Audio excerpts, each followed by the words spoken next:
Hi, and thank you to my sponsor, Kathleen Wayland of Wayland Financial in LaSalle, for paying for this weekly video. A year ago, the healthcare picture in Starved Rock Country was considerably less healthy than it is today. Now, if you're watching this or hearing this after 7 a.m. on Sunday, April 7th, the doors of St. Elizabeth West in Peru, formerly St. Margaret's and IVCH, are open at Phase 1 of the renovation. They have an emergency department and a couple of inpatient beds. Then as regulatory steps are taken, inspections are done, that kind of thing, we'll see more and more elements offered. You're going to see today what we saw during a media and VIP tour on Friday ahead of Sunday's official opening. In some places, it's hard to believe that you're actually in the same building as the one that closed more than a year ago. It's bright, clean, high-tech, and most importantly, a key piece of the healthcare puzzle that we're always trying to solve. The Friday event was upbeat, as you're going to see. Democratic State Representative Lance Yudnock and Republican State Senator Sue Rezin were on hand and happy. They worked ungodly hours and dealt with all kinds of bureaucratic hurdles in getting to this point. It's really been great to see the bipartisan effort. Politics is part of it, of course. Each side did have to try to get something from their parties in Springfield in some way, but there was no partisanship at work, only policy and momentum. According to my count, the two state legislators were joined by exactly one mayor and no county board members. Were they invited? If so, why did only the mayor of Peru show up? We're told secondhand that Utica Village President Dave Stewart was dealing with a personal matter at the time and couldn't be there. Certainly understandable, and maybe the other mayors have reasons too, but if I were a mayor and I didn't get an invitation, I'd have an issue with OSF, but I'd still show up. I'd knock on the door. I'd say, hey, I'm a mayor. I'd like to see the place that my residents are going to be taken. This video is also going to show you, again, OSF Executive AJ Quirchagrosa. We've had him on the air many times. He's going to be talking about the broader regional approach OSF views, the MAP. Not everything in every place, but one system that's linked and accessible around the area. Why haven't we done the same thing yet in our towns? Our towns see themselves as tribes instead of parts of a bigger region, still. If you're a mayor, I'd love to know what the reason is that you weren't there on Friday. And mayors and county board members, here's what you missed. This is all new that we put to be able to greet patients as they come in, put some safety and security up as well. So they will greet patients as they come in, register them, find out their chief complaint. And so then we've got some waiting area that we've expanded just a little bit for seating. But then we also have built a new triage space, which we can walk through that we didn't have here in Peru before.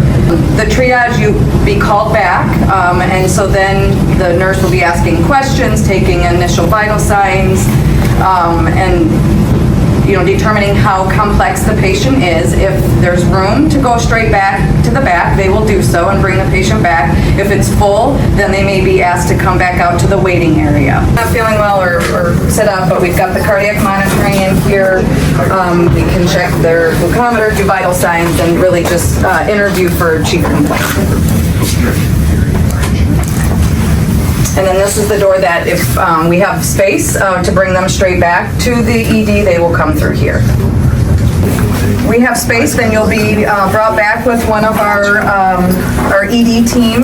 We have 10 rooms back here within the emergency department. It's more of a circular racetrack style. The space we're going to go into now, we're not going to be using as of Sunday, but hopefully very soon, and I think Dawn's talked about it a little bit, is our EED is what we call it, so more of our tele-ED.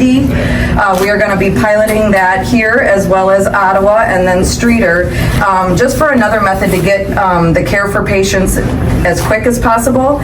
So following the triage space, they can come back on certain hours of the day, the busier hours of the day, and so we'll have nursing staff that brings them back, and then we'll have a board-certified emergency physician on the camera that can interview the patient, get the ball rolling. They can order some lab work, order x-rays, and really just start the care.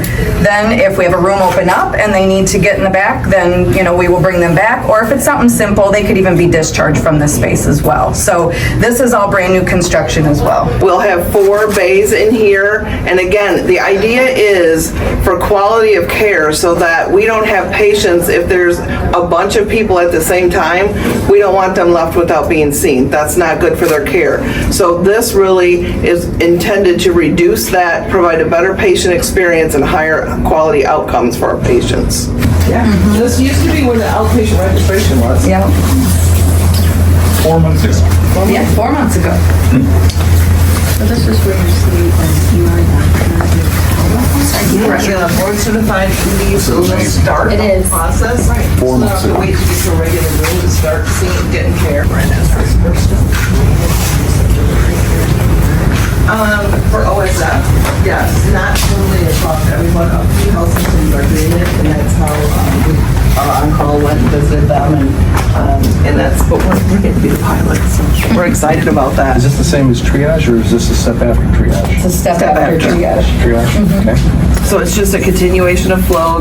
They can take them straight from here to radiology, or the lab can come in, and so it's a part of our ED team. Yep. We'll have boots on the ground with nurses and the ED team, as well as the doctor that's board certified in ED. And AJ said it'd be through central, through Peoria? Well, it does, wherever they're at, wherever the doctor's at.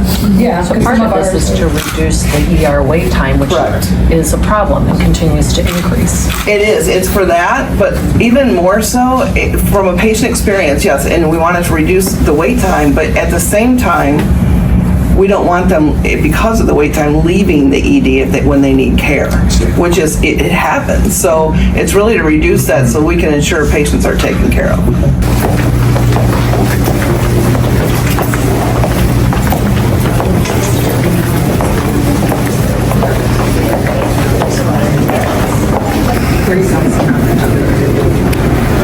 Oh my gosh.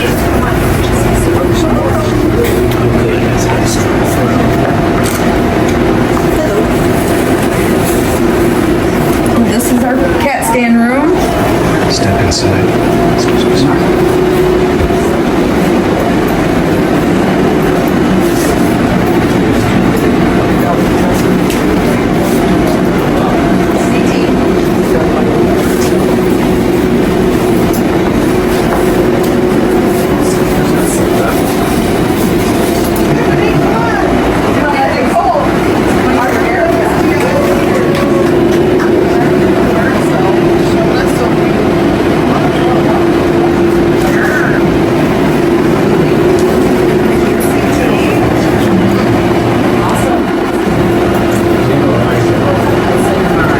And here we have X-ray.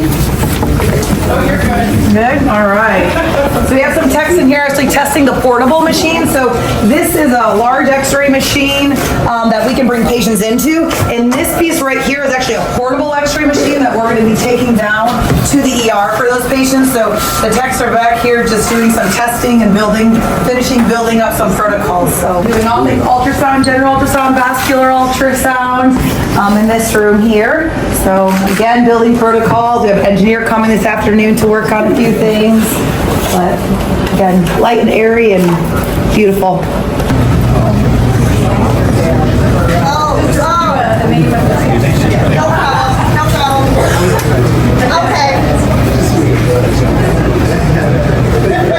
Did you guys keep anything from the old lab, or is everything updated and upgraded? So, yeah, some of it is kept. The Sysmex, which does hematology, so your complete blood count, those were here. And this coagulation instrument was also here too. You're in the middle of a virtual walkthrough. A bunch of us took Friday at the invitation of OSF. We got a look at the renovations that have gone into Sunday's limited reopening, and we saw other areas in different stages of completion here too. Those are going to be opening in future phases. Here's more. I think what we want our communities to start thinking about is we don't think of Peru and Ottawa separate. They're one entity. Remember, they're two campuses under one license. And that's new to all of our communities, but we introduce you to, our leadership team. It's the same shared staff, same team, we call them mission partners. And that same team supports Mendota and Streeter. So again, we look at it a little bit different around what healthcare services services are in our I-80 communities so that care can be local. This is our healthcare, the Valley healthcare, right? Our whole I-80 community healthcare, and better care now, and in the future. It has been a long year for both of us, long year plus, and we worked hard. We worked together to try to get resources back to the district, and taking constituent calls and worried about what the healthcare and what the future of our community is going to be was a lot of stress and pressure on all of us, along with the community and other community leaders. So this day is one of those spots where a big load is off our shoulders, I would say. Yeah. Well, we're excited. Today's is the first time we've been able to tour through the hospital, and it's amazing what OSF has done in 4 months. There's no politics in regional problems, and Lance and I have worked well together since we've both been in office, and it's important that we try to solve these problems. This was a very major, complex problem for this area, and I have to say, my colleague, Representative Yunnak, and I, and his ties with his party and mine with my party, were able to elevate this conversation about what's going on regionally, but also the challenges of rural health care. I mean, this is a very real problem across the entire state, especially in southern Illinois, is the access to rural health care. And we saw in the last year what that looks like when you don't have health care. Spring is optimism, rebirth, the promise of better times ahead. It's here. Thank you to OSF for the tour. Well done. Thank you to Kathleen Wayland of Wayland Financial in LaSalle for supporting this weekly multimedia project. And thank you for checking it out. Call me at the station's front office if you'd like me to cover something or someone. The number is 815-223-3100. I'll talk to you in the morning.